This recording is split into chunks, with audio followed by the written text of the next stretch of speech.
Tonight, a shocking headline is racing across social media. Traore blocks Trump and the IMF from seizing 70% of Burkina Faso's gold over debt.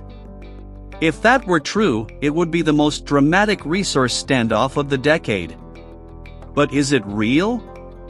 Or is it another viral claim that sounds explosive because it taps into deep frustration about debt, sovereignty, and who really profits from Africa's minerals?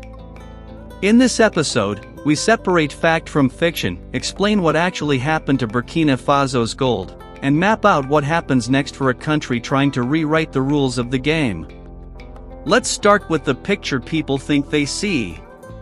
A young military leader in Ouagadougou stands up to powerful outsiders. A US president with outsized influence, plus the world's most controversial lender, allegedly demand the majority of a nation's gold. A thunderous refusal follows, and the crowd roars. It is the perfect movie scene. But perfect movie scenes often skip the footnotes, and the footnotes matter when real livelihoods, markets, and geopolitics are on the line. Here's what we can establish with confidence. Burkina Faso is one of Africa's major gold producers. Gold is the backbone of its export earnings and a lifeline for a state battling an insurgency, displaced populations, and a squeezed budget. The government has moved aggressively to capture more value at home and to keep metal inside the country. Authorities have requisitioned gold in the past for public needs, tightened rules, and even nationalized mines where they believed the public interest required it. Those actions are real. They are controversial. And they are part of a wider regional trend of resource assertiveness in the Sahel. Now to the claim that a US president and the International Monetary Fund tried to seize 70% of Burkina Faso's gold. There is no credible public evidence that such a seizure was demanded, negotiated, or attempted. The fund does not operate by marching into vaults and hauling bullion away. The IMF lends to countries that request programs and agree to conditions. Those conditions are almost always about budgets, exchange rates, subsidies, governance, and transparency. They can be tough, and they are debated. But they are not gold confiscation.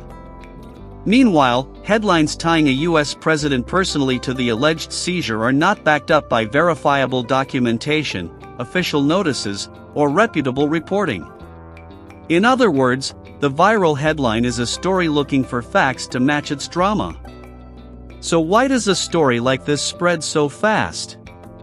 Because it blends a kernel of reality with a dramatic twist.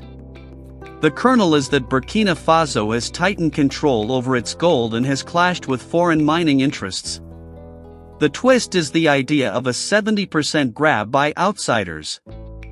That twist is cinematic and easy to share. It plays into a long memory of lopsided deals, structural adjustment fatigue, and the feeling that African resources leave African countries without building enough schools, clinics, or power lines. The emotion is real. The exact claim is not.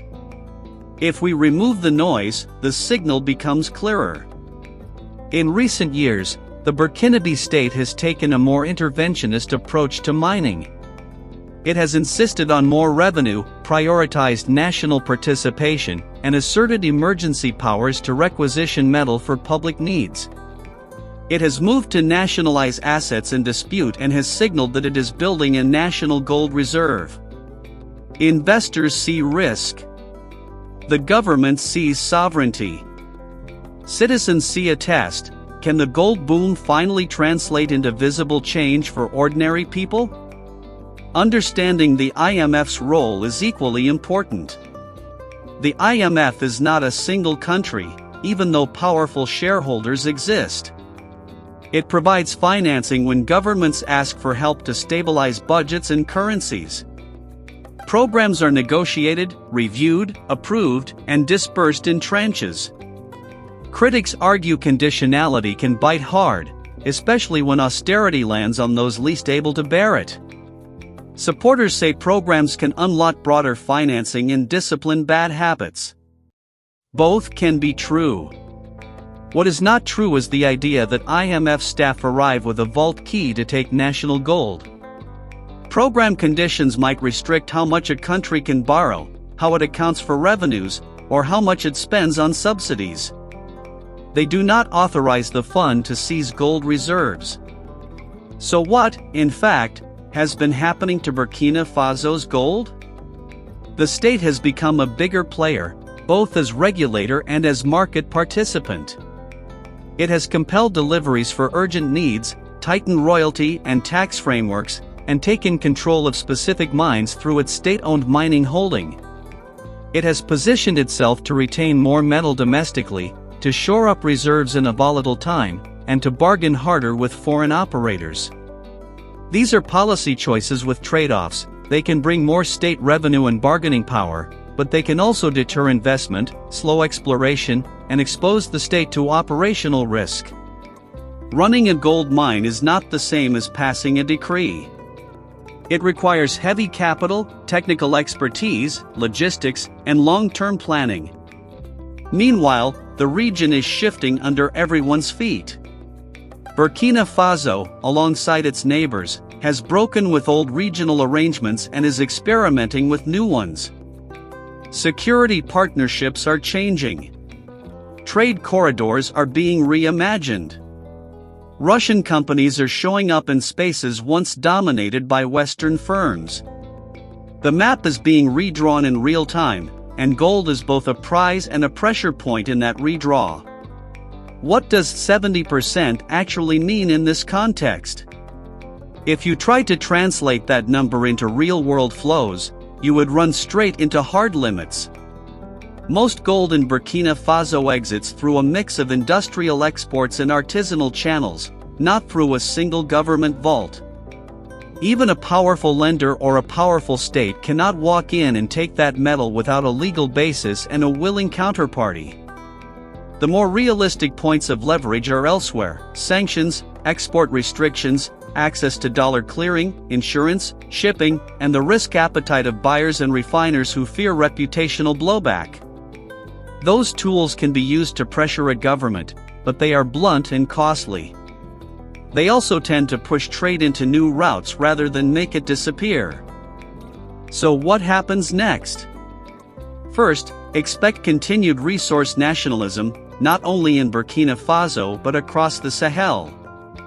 Governments under pressure will keep seeking a bigger slice of the pie and faster deliveries of cash and metal. They will argue that the old model failed to build resilient states, and that it is time to bring minerals home, literally and figuratively. Second, expect mixed investor sentiment. Some companies will pause, litigate, or exit. Others will adapt, partner with state entities, or accept new terms in exchange for stability.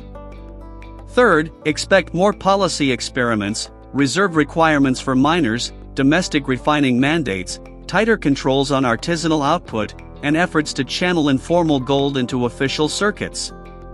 Each experiment will come with side effects, from smuggling incentives to temporary production dips. On the macro side, gold policy will interact with debt and budget realities.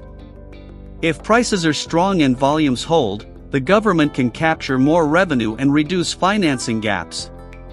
If insecurity disrupts operations or if policy uncertainty spooks capital, output could slip and deficits widen, forcing tough choices.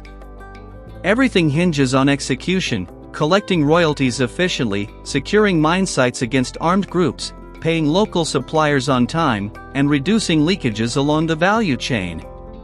Without these nuts and bolts improvements, grand declarations will not translate into clinics, roads, and classrooms. Internationally, watch 3 chessboards at once. On the first board, multilateral finance, relations with lenders, program reviews, and budget support. On the second board, commodity logistics: who buys Burkina Faso's gold, who insures it, who ships it, and through which refineries it is transformed. On the third board, geopolitics: new security partners, new economic alignments, and the messaging war over sovereignty. The viral claim we started with thrives in that third space, because it collapses complex negotiations into a flashy one-liner. Real outcomes will depend on steady moves across all three boards, not a single dramatic showdown. For viewers in the United States, here's why this story matters at home. Gold markets are global. When resource nationalism rises, supply chains reroute. Prices can move. U.S. refiners, jewelers, and investors feel it. Security partnerships affect counter-terrorism and migration pressures, which can shape regional stability from the Sahel to the Mediterranean. And the debate over international lending touches American taxpayers indirectly, because Washington is a major shareholder in institutions that stabilize or frustrate partners. Whether you cheer a sovereignty-first stance or worry about investment flight, you have a stake in what happens next. Now, let's pressure test some scenarios.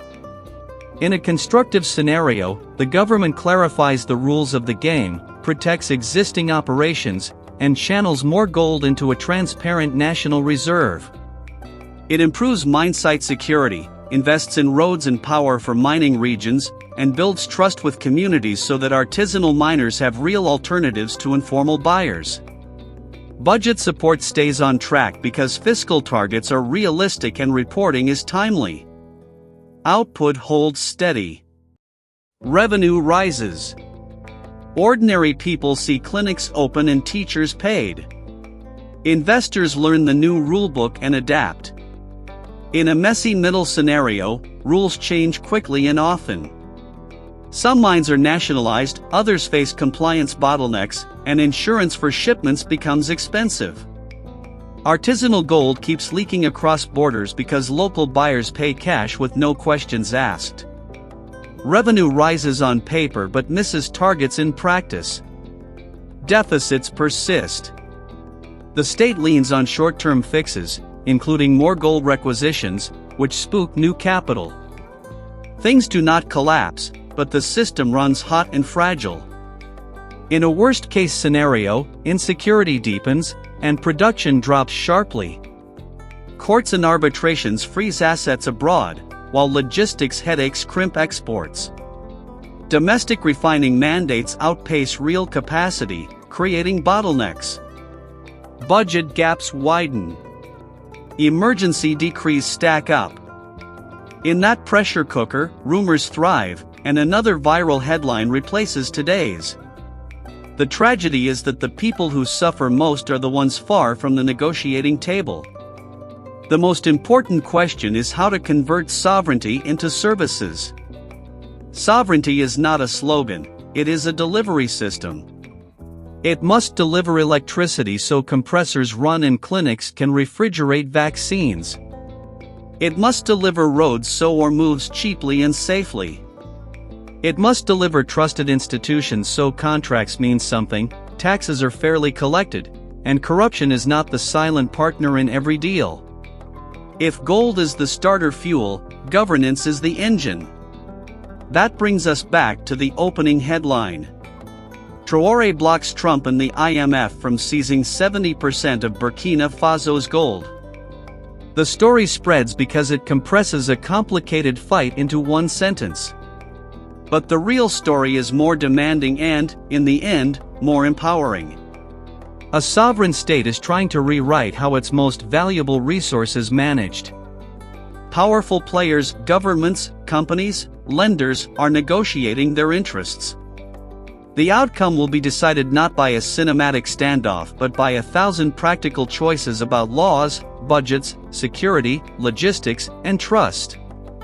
Before we close, here are questions for you, the audience. If a government keeps more gold at home but mining output falls because investors hesitate, is that a win or a setback for the public? If lenders offer budget support with conditions that protect social spending but require subsidy reforms, should leaders accept, renegotiate, or walk away?